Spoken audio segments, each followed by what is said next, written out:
All right, how's it going? Welcome back to another video here in the series on group theory. Admittedly, it has been a little while since I have last made a video. I just do this as a hobby, making videos on this channel, and I just do it for fun. It's enjoyable for me. But because it's just a hobby, sometimes it's not always going to take the highest priority on my list of things that I've got going on. And really what I tried to do last year, at least for the most part, was to upload 2 videos a week and then to get roughly through 2 video series in a year. At least that was the goal. And it seemed like we came close to doing that. We almost got through this group theory video series and almost got through the linear algebra video series, but not quite, right? So we're gonna finish that off this year before moving on to 2 additional video series. I'm thinking that I'm not going to be doing those additional video series simultaneously like I did with group theory and linear algebra, but the goal is in 2024 to have 2 video series done by the end of the year, that beyond just group theory and linear algebra. Okay, so thank you for waiting. I do appreciate it, and I'm excited to be back too, right? It's always good to be making math videos, just talking about math in general. It's always good. So normally what I like to do at the beginning of these videos is just to give a recap as to what we've done. And I think especially, not just for you guys, but for me, I was like, I really need to have this recap to be like, where do we leave off at the end of November or something like that. And we were talking about this group here called the Mobius group, which we denoted by the letter M, and it was the group of Mobius maps, or in other words, these functions, which we can call f of z, whose domain and codomain are the extended complex plane, and they have this structure right here, az plus b divided by cz plus d.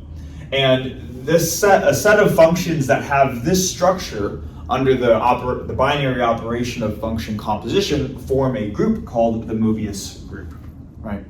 So that's what we kind of did, I think, in the first video, just to introduce what the Mobius group was. And then in the most recent video, we started to talk about fixed points of the Mobius group, or fixed points of an individual Mobius map in the Mobius group, I should say. It's kind of a tongue twister, right?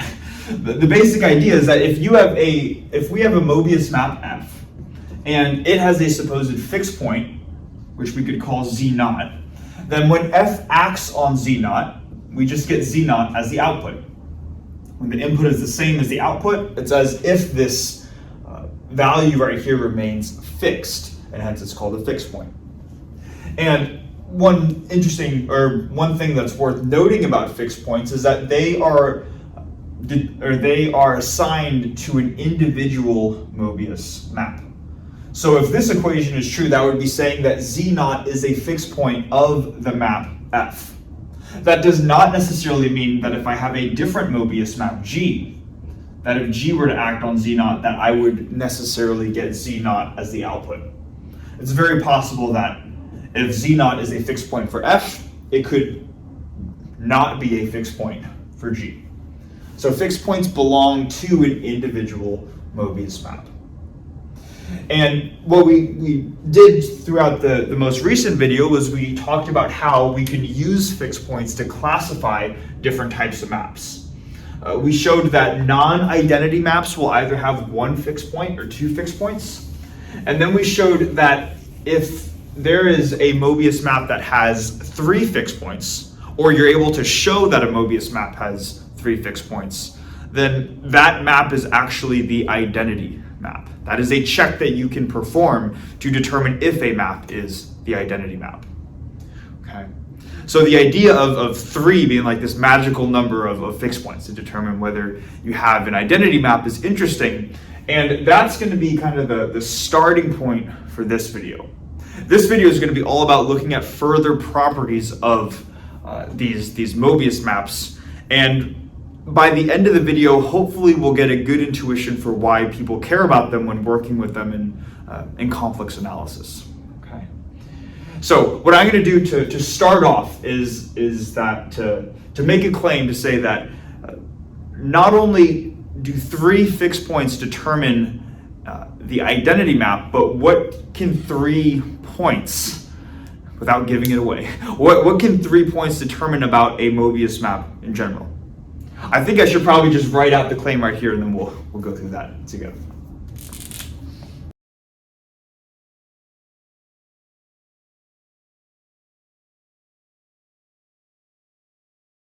Okay, so first claim of the video, right? This thing that I was trying to allude to with this, these 3 points that Mobius maps are interacting with. But here's the actual statement, right?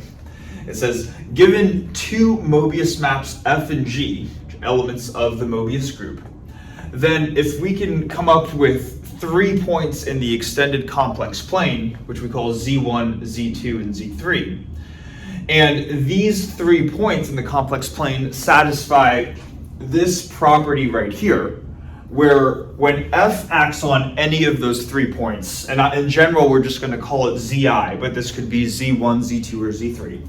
When F acts on Zi, that's going to be the same as G of Zi. In the case where we have 2 maps that have this property satisfied for 3 points, then it turns out that the 2 maps are actually equal to each other. Now, that is the literal statement in itself, but untangling what that actually means and understanding its importance is kind of the significant part, right? So let's make sure we understand what this is conceptually saying first before we go through proving it. So what I'm going to do right here is just to draw kind of my little set bubbles where I have my domain, C infinity, and then also my codomains is C infinity. Right? These are just the domain and codomain of a Mobius map. And let's suppose that in my domain, I have 3 points, Z1, Z2, and Z3. If we were to apply the function f to these 3 points, so f takes us from this domain to this codomain right here, then the corresponding codomain points are going to be f of Z1, f of Z2, and f of Z3. Right? Just the function acting on domain points, taking it to the codomain. Now, what this proposition here is saying is, let's suppose we also have another map, so another type of set bubble picture going from C infinity to C infinity, where this time the map is G, but G has the particular property that these same 3 points in the domain, Z1, Z2, and Z3, when acted on by G, take us to the same codomain points. I mean, they technically take us to G of Z1, G of Z2, and G of Z3. But this condition right here is saying that G of Zi is the same as F of Zi. So what I'll do here is, even though it's acted on by G, I'm going to write F of Z1, F of Z2, and F of Z3. Like this. Just to really emphasize the fact that these codomain elements are the exact same for these 2 maps. What the claim is saying then is that if this picture shows up, essentially if we have 2 different maps that satisfy this picture right here, then it turns out that we actually don't have 2 maps because F is equal to G. This is actually the same map. And now putting it all together in a concise statement, what this is really telling us, this proposition right here, is that a Mobius map is going to be uniquely determined by only 3 points. Because what they're trying to say here, right, is that if we have 3 points and a Mobius map acts in this way for one map, and then we have a supposed different map that acts in the same way, what it's saying is, well, actually, no, they're not different. They have to be the same. And hence, there's only one map. There's a single Mobius map that can take these 3 points in the domain and spit out these 3 points in the codomain. Okay? So that is the big picture idea that hopefully we're getting across. That a Mobius map is going to be uniquely determined, or we can determine the single Mobius map solely based off of how it acts on 3 points in the domain. Okay. So assuming that makes sense, let's go through actually proving that now, right? So we're going to start with this condition right here, the condition f of zi equals g of zi. And I'll just write that right here. So we have f of zi equals g of zi.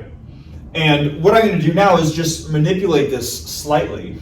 We know that because f and g are Mobius maps, being elements of the Mobius group, we know that they're going to be invertible functions, right? So I know that the quantity, I could take the inverse of g and apply it to the left on both sides of the equation, and that would be a valid thing to do. So I could have g inverse f of zi equals g inverse g of zi, like this. And g inverse g of zi, of course, is just cancel each other out, just zi, right? So we now have this equation. I'm going to just write out the leftmost side and the rightmost side. What I have here is g inverse of f of zi equals zi. And this, of course, is going to be true for z1 and z2 and z3. So what we essentially have done right here in just really a single line is we have really found a fixed point for this map, this composite map g inverse of f. Because after all, the fixed point is simply a point that if you take a domain point, apply a function to it, and it's a fixed point of that function, then the codomain point is going to be the exact same as the domain point. In other words, the output's going to be the same as the input. And that's what we have right here. When zi goes into this function, we get zi out of this function g inverse f. So what we determine then is that we have, in fact, 3 fixed points for this map right here, because this applies to z1, z2, and z3. So putting the pieces together then, what this is telling us is that this map, g inverse of f, has z1, z2, z3 as fixed points. And if you remember what we were just talking about, we said that any map that has 3 fixed points is the identity map. So it turns out that even though it's written in kind of a funny different way, g inverse f is actually the identity map. So maybe just from the fact that it has 3 fixed points, right? So g inverse f I'm going to write as E, where E is the identity map. Okay. Hopefully that makes sense, kind of connecting the dots from the previous video. Now we could ask ourselves, what is one way that we can construct this identity map right here? And we've actually already been able to do this in this line right here. We said that when you have an inverse, or when you have a function, g, multiplying its inverse, g inverse, that's how you get the identity, right? So another way of writing the identity map, and maybe I'll do it on the right over here, is g inverse of g, like this. This product is going to give you the identity, but we know that this also gives us the identity. So kind of just matching terms together, we see that g inverse times something needs to give us the identity. Therefore, f needs to be equal to g. Okay. Hopefully that makes sense. That we're able to use the property of 3 fixed points indicating the identity in order to make this sort of corollary here, where any Mobius map can be determined by how it acts on 3 points. Now, that is kind of the first piece in this overall puzzle. There is this big claim that we're going to try to work up to by the end of the video. And in order to do that, though, we next want to show that the Mobius group has a certain group action associated with it. And this is kind of interesting, too, because the group action is a type of action that we haven't seen yet. So what I'm going to do is first erase the board. Then we're going to introduce just what the group action is in a general sense before finally showing that the Mobius group has this action as a group action.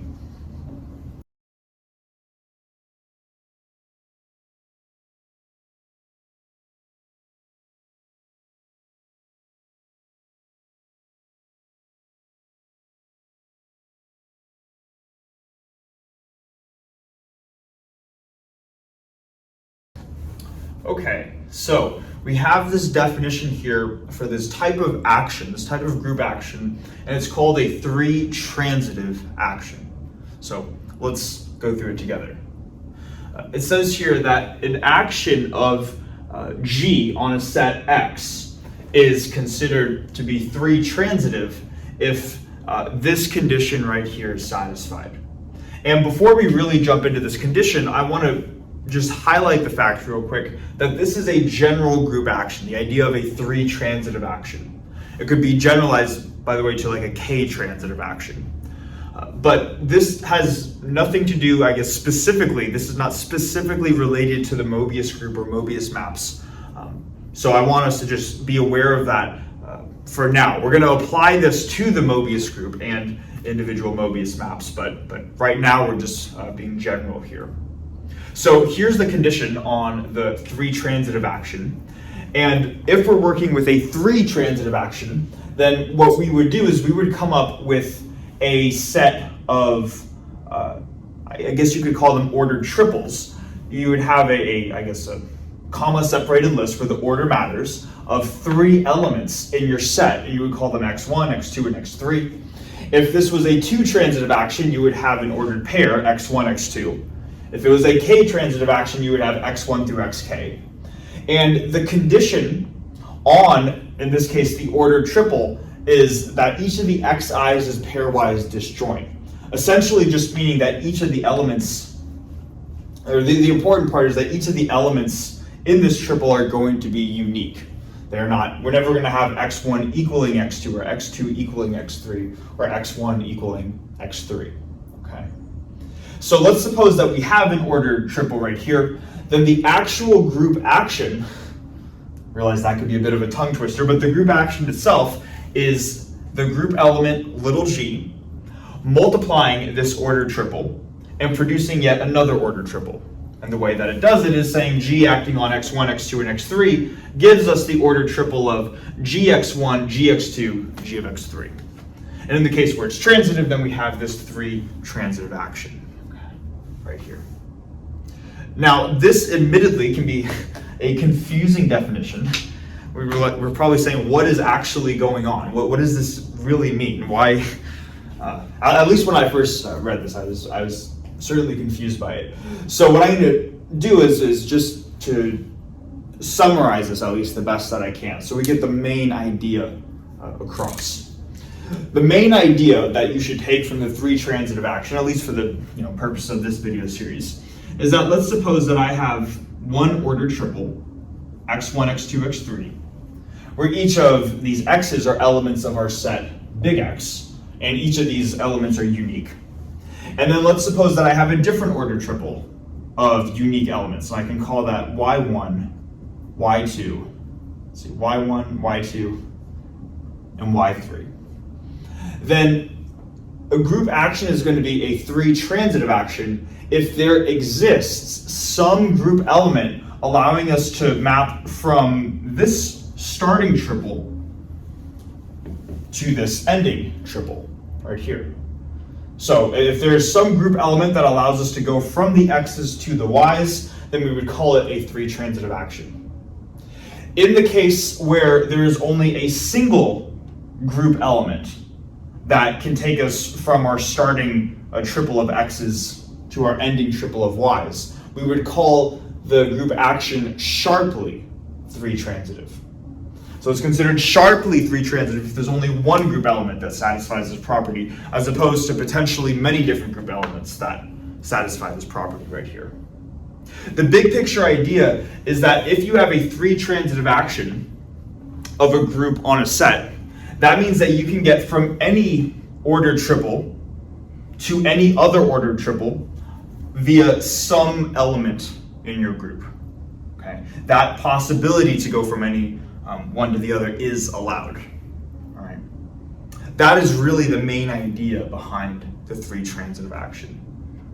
Now, of course, the reason why we are talking about this thing called the three-transitive action is because it applies to the Mobius groups, or the Mobius group, and Mobius maps within the Mobius group.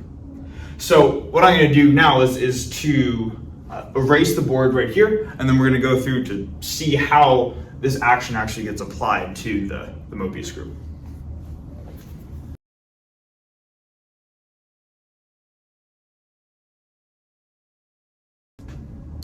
All right, now to actually tie the Mobius group to this 3 transitive action right here.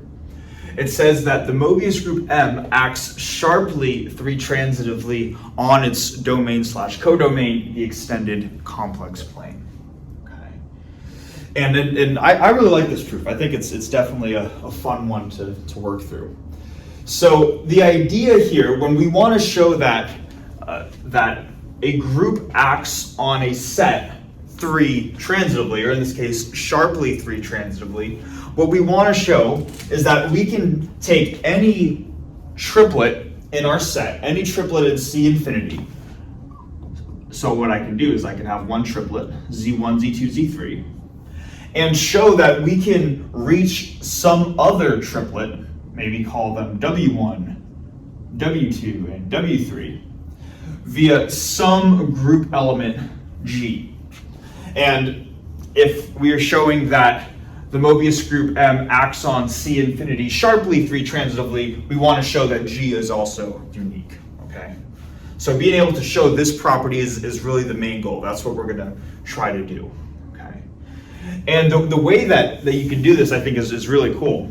What you can do is you can first come up with a function, f of z, that allows you to go from a starting triplet, Z1, Z2, Z3, to a very specific ending triplet. So not an arbitrary one, but you can take Z1, Z2, Z3, and when F acts on Z1, Z2, Z3, you end up getting infinity, 0, and 1. Okay. So hopefully this makes sense, the notation here, right? We're starting with just some general order triplet, having a group element, having a group element, or in other words, a Mobius map acting on each of these guys. And when the Mobius map acts on Z1, Z2, and Z3, we get infinity, 0, and 1 as the output. Okay. And this, of course, is allowed because each of these 3 elements are unique, and we're going to assume that Z1, Z2, and Z3 are unique. So the first thing we want to do is just to say, well, what type of Mobius map is going to have this structure? That if it takes in some Z1, Z2, Z3, we're going to get infinity, 0, and 1 as the output. Well, fortunately, Dexter provides us with that function. It makes it very easy. We don't have to do a whole lot of, I guess, guessing and checking, but we are going to confirm that this function that I'm about to write out satisfies this property right here.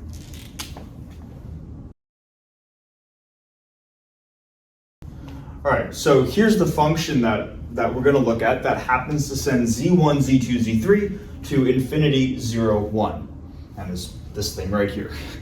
And the quickest, or not even the quickest, but just the way I think that makes the most sense to show this is quite literally just to plug in Z1, Z2, and Z3 as the input into this function. So let's maybe just go through that and hopefully we'll get the idea here. If we were to have Z1 act as our input, then we would replace everywhere where we have a Z, which is only in this spot right here, we would replace these Z's with Z1. And you could see that if we were to put in Z1 in the numerator, we'd have Z1 minus Z2, whatever that quantity is. And we know that they're distinct, so it's not going to be 0, right? So something distinct times something else that's non-zero, divided by Z1 minus Z1. So something non-zero divided by something, or divided by 0, is going to give us infinity. So that's how we get f of Z1 is infinity. If we were to then plug in Z2 as our input, now the denominator becomes non-zero, being Z2 minus Z1, Z3 minus Z2. But the numerator has a factor of Z2 minus Z2, and that's just 0. So you have 0 divided by non-zero giving us 0. And then finally for Z3, we can see that if we were to plug in Z3 into here, we would have Z3 minus Z2 times Z3 minus Z1. and the denominator, where we'd have z3 minus z1 times z3 minus z2, this factor right here would cancel with this factor right here, and then same thing with the lower left and upper right factors, giving us the number 1. Hence, this is the map that satisfies this property, right? So we could say, okay, what we've just done is we've been able to construct a map that will take any ordered triplet to the specific triplet infinity 0, 1. But what we really want to do is to be able to say that we can take any one triplet into any other arbitrary triplet, not just this one right here. So how do we really make that next step, right? That's kind of the jump, and where I think it's kind of fun. What we could do is we could say, well, let's not just look at the Z triplet, but let's come up with some other triplet. Maybe a triplet of W1, W2, W3. With, of course, the condition that each of the individual W's are unique. And maybe rather than having a Mobius map F acting on the Z's, we're going to have a different Mobius map G acting on the W's. And we're going to have G act on the W's to actually get to the same ordered triplet that we have up here. So we're going to have G of W1, W2, W3 equaling infinity 0, 1. And then you could ask yourself, well, what's the structure of G? Well, we've learned a little bit earlier in this video that 3 points will uniquely determine a Mobius map, right? So all we'd have to do is to just look at this structure right here, but everywhere where we see a Z1, Z2, and Z3, just replace that with W1, W2, and W3. Because the Z's are different from the W's, G of Z will fundamentally be a different function from F of Z. It's like having just different coefficients here, different numbers here, in each of the two cases. Point is, though, we have F acting on one triplet getting to here, G acting on another triplet getting to the same spot. But what we know also is that Mobius maps are invertible. So we can go not just in one direction, we could also go in the other direction. G can take in these guys to go here, but G inverse can take in infinity 0, 1 to get to the W triplet.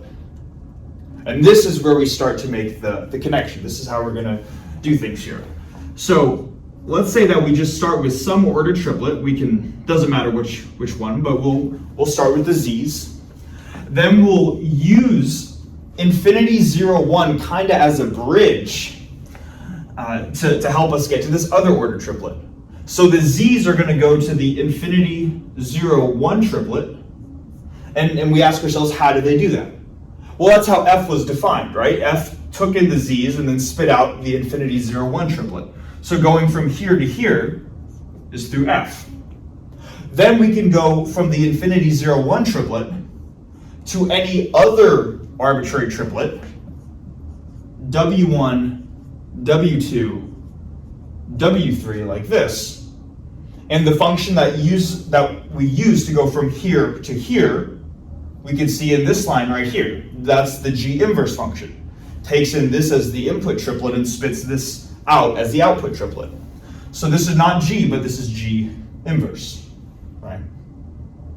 So then we just ask ourselves, okay, well, let's now just connect the pieces together. And what we end up getting is that G inverse of F of Z1, Z2, Z3 equals W1, W2, W3.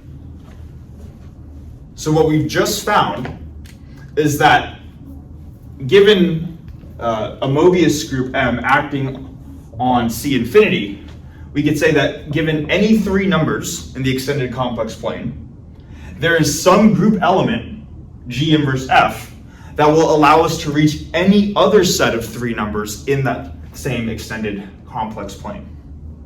And just to make sure this is clear too, we not only know that it acts 3 transitively on C infinity, but we know that it acts sharply 3 transitively on C infinity, because we know from what we showed earlier in the video that once we know how Z1 maps to W1, Z2 maps to W2, Z3 maps to W3, once we see the mappings for 3 different points, that uniquely defines a Mobius map. That allows us to say there's only a single group element in M that allows us to go from this specific triplet into this specific triplet right here. Okay?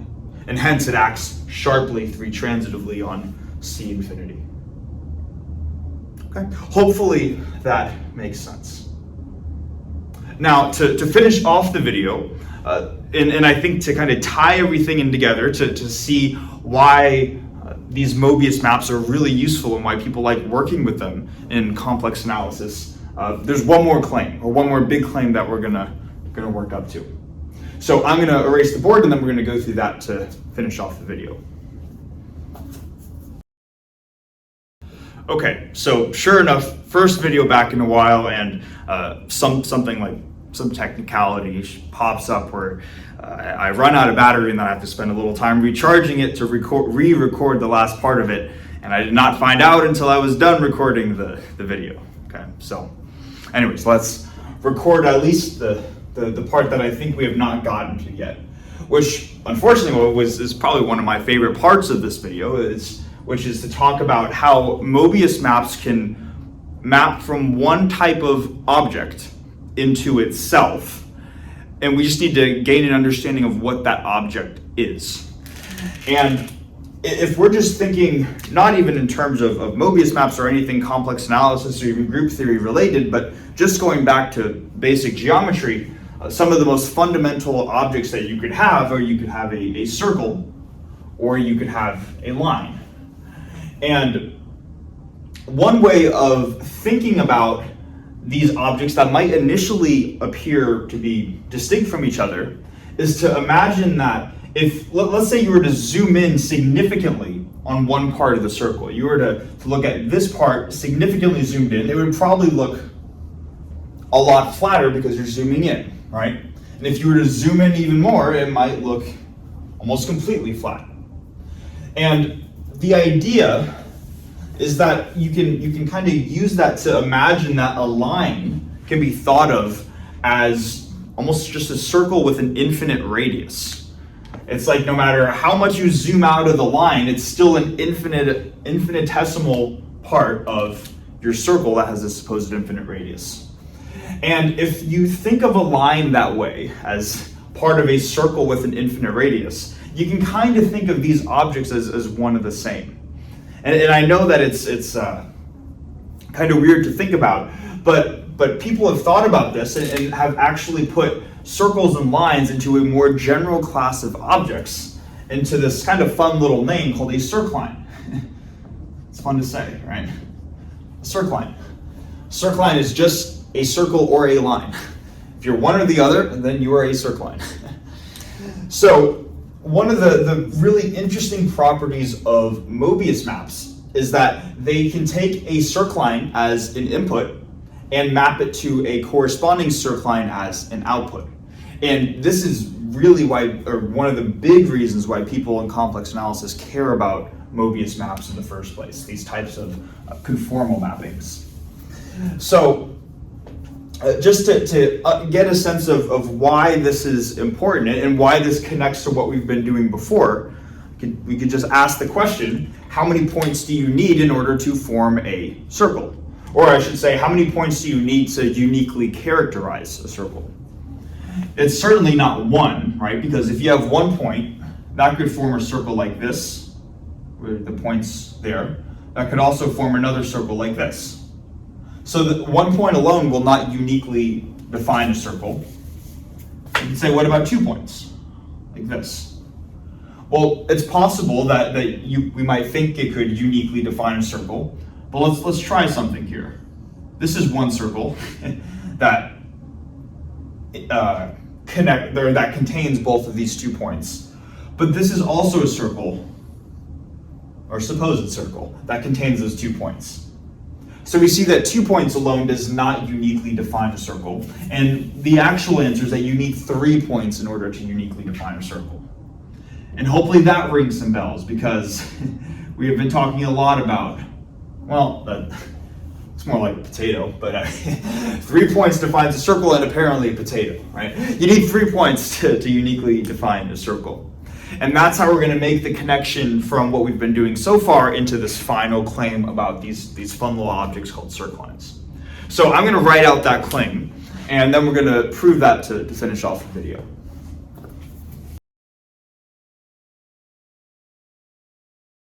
Okay, so turns out that Mobius maps send circlines to circlines. And I think it'll probably be helpful to go through an example to really see why this can be useful or interesting, but we'll still prove this. And, or at least in my head, this is good enough. We'll see. This is somewhat hand-waving, but I think just getting this as the main idea across, and especially when we go through the example, seeing why Mobius maps are useful is really the big idea for what I want to get in this video. Okay. So this might feel a little more hand-wavy, but hopefully we can still see the logical steps here. We know that from, I think it was either the first or the second video we've made on the Mobius group, that an individual Mobius map is going to be composed, or can be composed, of 3 fundamental building blocks. Where the first type of fundamental Mobius map was a dilation, a map that either enlarges or shrinks during a transformation. The second type of Mobius map is a rotation, something that just rotates whatever object is in the complex plane. And the third is an inversion, right? And what we're going to do is we're basically going to say that whatever Mobius map we have, we know that it can be fundamentally composed of these 3 types of Mobius maps. Mobius maps that only dilate, only rotate, or only perform an inverse, or invert.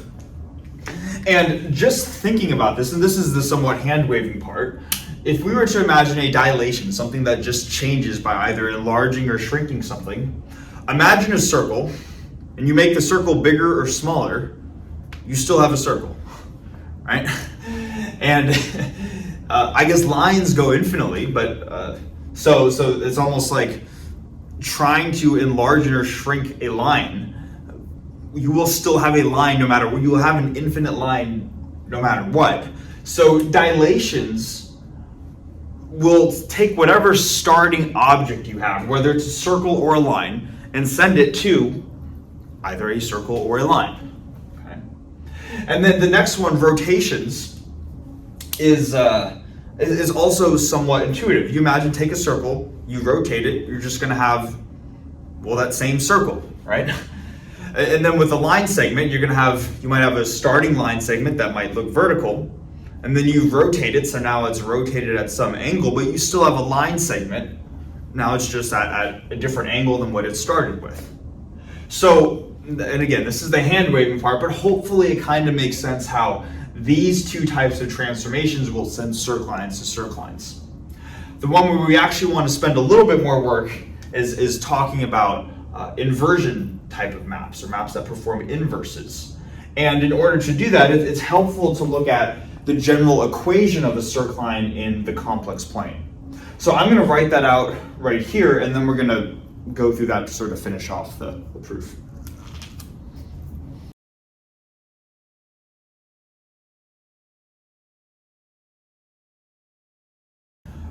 Okay, so we have this thing called the equation of a circline right here. This is the equation that just describes either a circle or a line in the complex plane.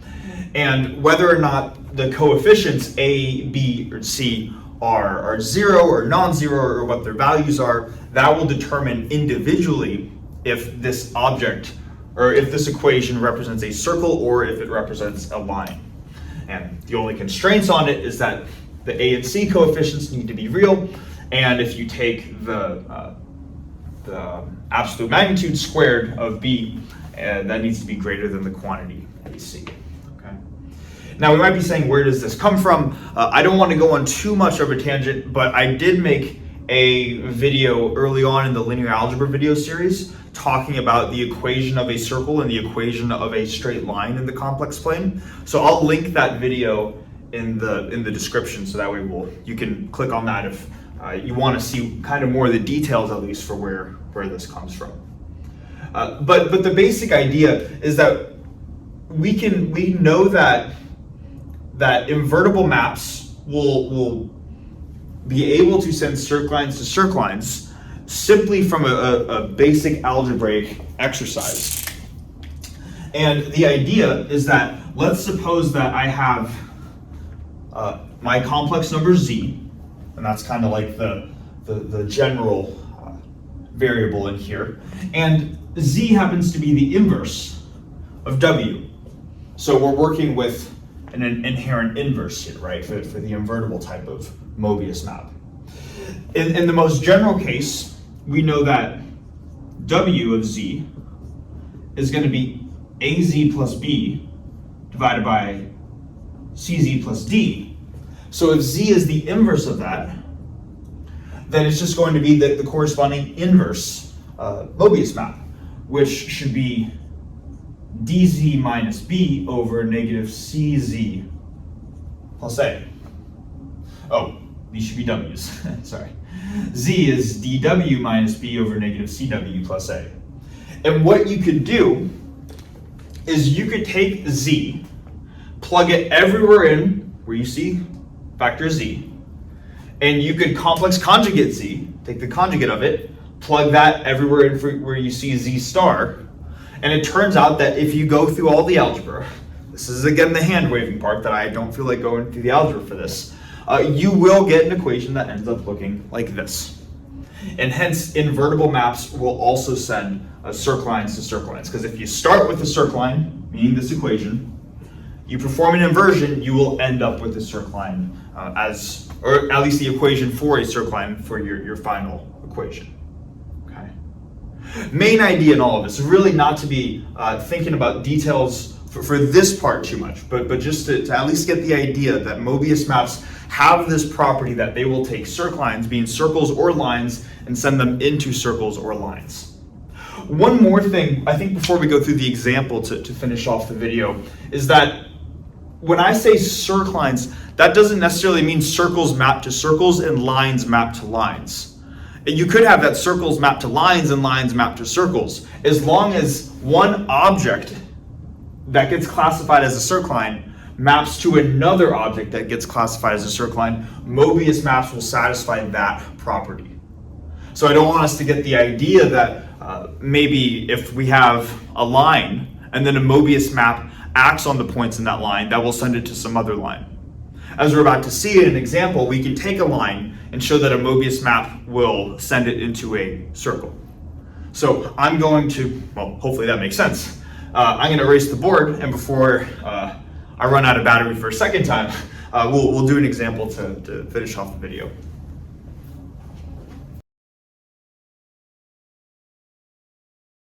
Okay, to finish out the video, we're going to go through an example to show how this Mobius map, z minus I divided by z plus I, will take in a circline and map out to a different circline. And then hopefully at least try to briefly motivate why that's important and why people might care about that.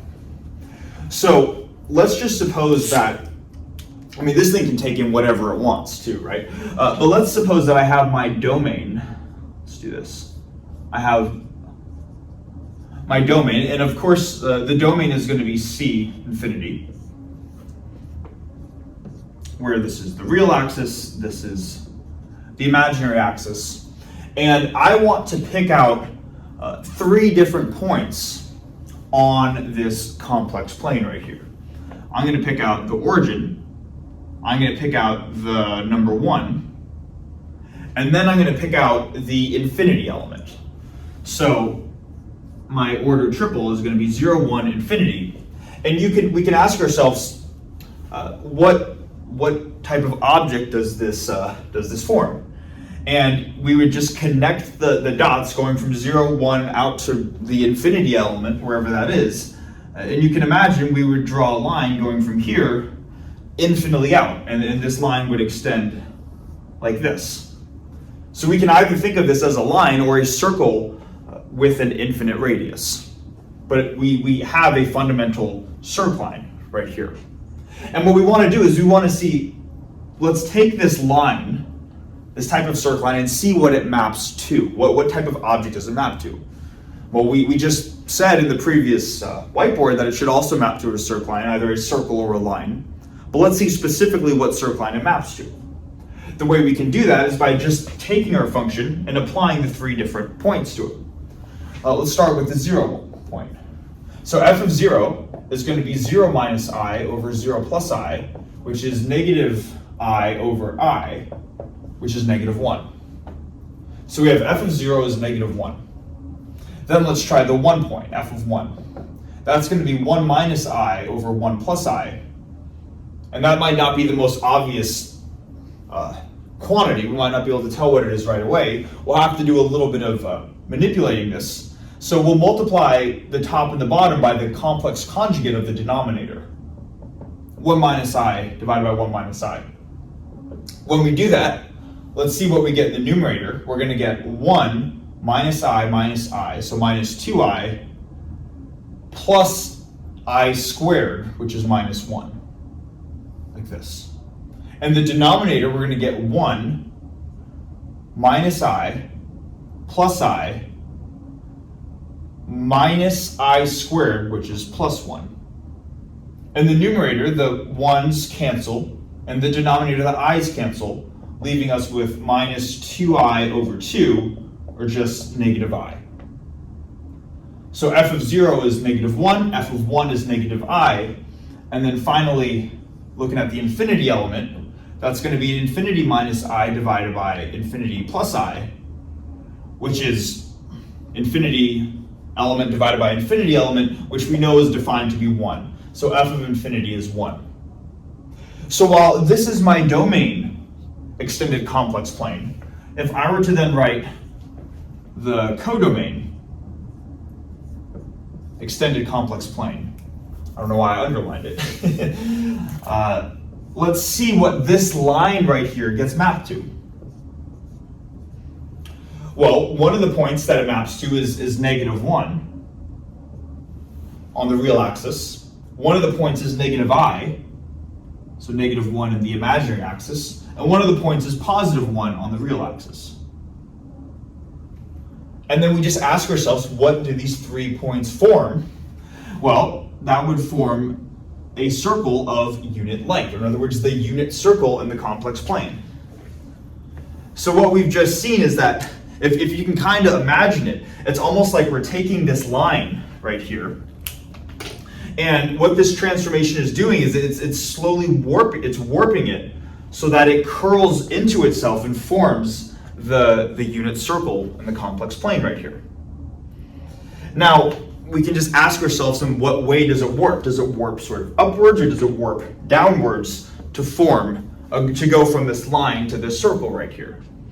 And this is kind of interesting too. What we could then ask ourselves is, let's look at maybe the top half of the domain, like the upper part of the plane or the lower part of the plane, it doesn't matter. If the line warps into the circle like this, then the upper half of the plane gets mapped to the interior of the complex plane, and the lower half gets mapped to the outside. But if this line, how do I even do this? If the line maps sort of like this, now it's like it's engulfing the lower part of the plane, and then the lower part gets mapped to the inside, the upper half gets mapped to the outside. So we could ask ourselves, what half gets mapped to what? What does the upper half go to the interior or the exterior, and vice versa for the lower half? And it doesn't really matter, right? We could pick, the way that we would do this is we could just pick any point in the upper or lower plane and just see where it maps to.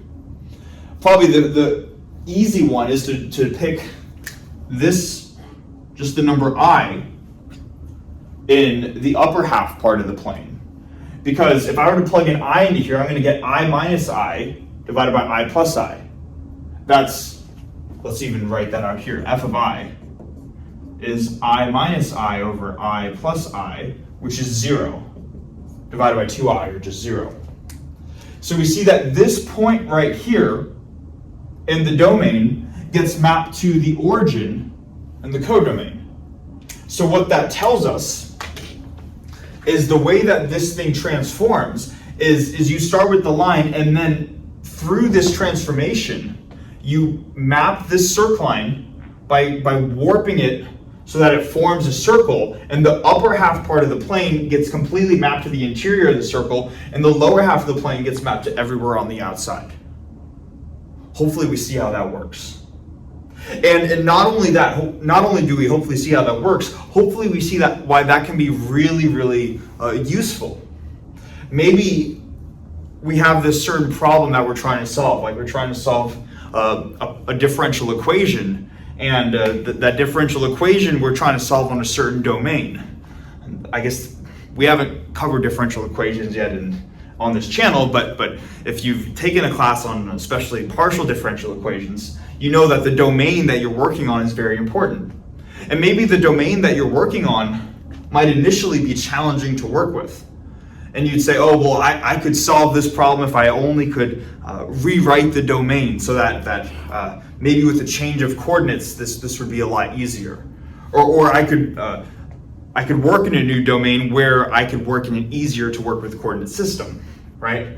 And this is the idea where Mobius maps, or in general conformal maps, get used a lot, and why people find these really interesting. They allow you to shift domains in a way where maybe one domain might be easier to work with over another. And that's one of the really big reasons why people care about Mobius maps and the Mobius group. I hope the recording did not cut out again. We'll find out when I'm done with this, right? But yeah, thanks so much for watching. Hopefully you can be patient with me as I get back into the flow of making videos. Definitely a bunch of little hiccups along the way, and it is weird talking to just like a camera again after a while. I mean, you don't see it, but it's definitely an interesting feeling. So hopefully you can be patient with me for a little bit as I kind of get back into the swing of things. But yeah, thanks so much for watching, and I'll see you in the next one.